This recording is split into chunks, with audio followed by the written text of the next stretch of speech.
旧历12月24是送神的日子，这彰化鹿港天后宫就准备这生礼果子，叩答神因，感谢神奇，出动上百位的志工来整理新房，做伙来清屯，替这新春换新衫，也感谢圣庙文武尊神一年来保庇。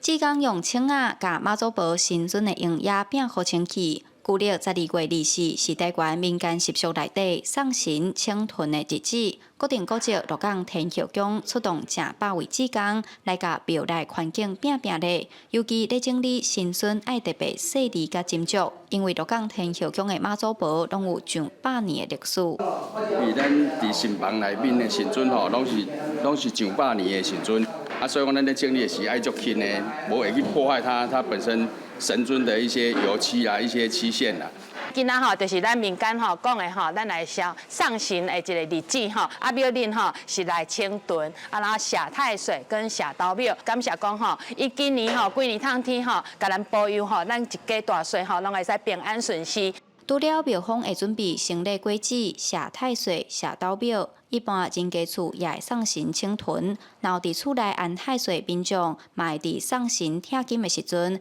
甲搭伫厅头的太岁符做伙化掉，答谢今年太岁星君的庇佑。然后过旧历新正的时，才阁敬奉第年的太岁符。准备寿金搁加马，加马就是新命咧坐马，所以互伊转去的时阵会使坐加马，搁有咱太岁符，甲伊摕落来了后，会迅速甲伊化掉，了后就再开始清屯。一般12月24清屯即天，送神分做送灶神甲送众神，各地头也有无同的风俗。但是为送神拜拜到清屯摒扫环境，拢会当看出台湾民间风俗敬天谢神的心意。嘛趁过年前大摒扫，要甲歹运摒掉，迎接新正的好彩头。记者杨淑晴综合报道。